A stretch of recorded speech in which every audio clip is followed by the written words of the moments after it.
వచ్చేది శ్రీరామనవమి. ఎంతో మహోన్నతమైన ఈ మూర్తిని గూగుల్ మ్యాప్ ఈ వీడియోలో మువ్వలని తీసుకువచ్చి వందల వేల సంవత్సరాల క్రితం నిర్మాణం జరిగిందని, పెళ్లి కాని వారు దాన్ని అక్కడికి వెళ్ళిన ప్రతి ఒక్కరూ కళ్యాణ మహోత్సవాన్ని గత 2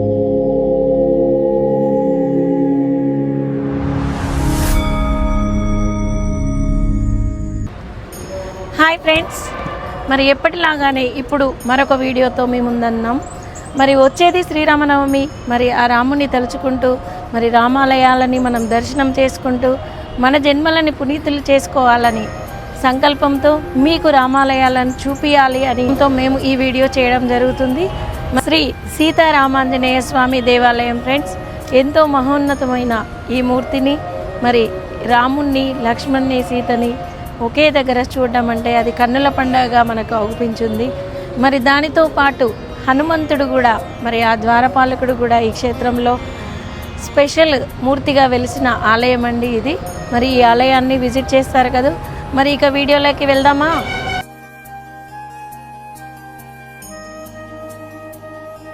శ్రీ సీతారామాంజనేయ స్వామి టెంపుల్ ప్రక్కనే ఉన్న మరొక టెంపుల్ శ్రీ ఏకాంబరేశ్వర స్వామి టెంపుల్. ఇది ఎక్కడ అనుకుంటున్నారా? మన హైదరాబాద్లోని కొండాపూర్లో ఉన్న ఈ 2 టెంపుల్స్ హరిహరుల టెంపుల్స్. మరి ఎక్కడా లేని విధంగా ప్రక్కనే హరిహరుల టెంపుల్స్ ఉండడం మనకు చాలా విశేషం. ఈ 2 టెంపుల్స్ గూగుల్ మ్యాప్ ఈ వీడియోలో మీరు చూడవచ్చు. ఈ టెంపుల్స్ మరో ప్రత్యేకత, ఎక్కడ లేని విధంగా ప్రత్యేక పూజలు ఈ టెంపుల్లో నిర్వహిస్తూ ఉంటారు. మరి అదేమిటి అంటే, నృత్యం చేసే వాళ్ళు మువ్వలని తీసుకువచ్చి నృత్యానికి ముందు ఈ ఆలయంలో అమ్మవారి ముందు ప్రత్యేకమైనటువంటి పూజలు నిర్వహిస్తూ ఉంటారు.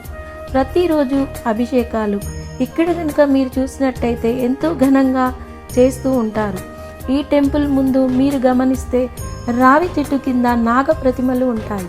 వాటికి అక్కడికి వెళ్ళిన ప్రతి ఒక్కరూ అభిషేకం చేసుకునే అవకాశం ఉంటుంది. ఆ చెట్టు కింద ఉన్న నాగ ప్రతిమలకి కోరిక కోరుకుంటే తప్పకుండా ఫలిస్తాయని భక్తుల నమ్మకం. ఇక టెంపుల్లోకి వెళ్తే గనక నిమ్మకాయతో దీపం వెలిగిస్తే గనక కోరిన కోరికలు నెరవేరుతాయి. అమ్మవారిని, స్వామివారిని చూస్తే ఎంతో ఆహ్లాదకరంగా ఉంటుంది. రాముల వారిని దర్శనం చేసుకున్నప్పుడైతే భద్రాచలంలో దర్శనం చేసుకుంటే ఎలా ఉంటుందో అలానే ఉంటుంది. అంత మంచిగా అనిపిస్తుంది. అతి పురాతనమైన టెంపుల్, కొన్ని వందల వేల సంవత్సరాల క్రితం నిర్మాణం జరిగిందని స్థల పురాణం ప్రకారం ఈ నిర్మాణం అయ్యే సమయంలో ఇక్కడ ఒక చిన్న గ్రామం లాగా ఉండేది. ఎంతో విశాలమైన ఆవరణం గల టెంపుల్ మీరు వెళ్ళినప్పుడు గమనించవచ్చు. ఈ టెంపుల్లో ప్రతి వారం సుబ్రహ్మణ్యేశ్వర స్వామికి పెళ్లి కాని వారు ప్రత్యేక పూజలు నిర్వహిస్తూ ఉంటారు. పూజ చేసే సమయంలో ఎర్రని బట్టలు ధరించి చేయడం ఇక్కడ ఆచారం. 11 మంగళవారాలు చేస్తే విశేషమైన ఫలితం దక్కుతుంది. ప్రతి నెల స్వామివారి జన్మ నక్షత్రం కృత్తిక కాబట్టి ప్రతి కృత్తిక నక్షత్రానికి వల్లి దేవసేన సమేత స్వామివారికి కళ్యాణం జరుగుతుంది. ఆ కళ్యాణం సమయంలో పెళ్లి కాని వారు దానిలో భాగస్వాములు అయినట్టయితే వారికి కళ్యాణం జరుగుతుంది. ఇంకా ఈ టెంపుల్ నిర్మాణం గనక విషయానికి వస్తే గత 20 సంవత్సరాల క్రితం నిర్మాణం జరిగినట్టు స్థల పురాణం ప్రకారం తెలుస్తుంది. ఈ స్వామివారి కళ్యాణ మహోత్సవాన్ని గత 2 సంవత్సరాలుగా నిర్వహించడం జరుగుతుంది.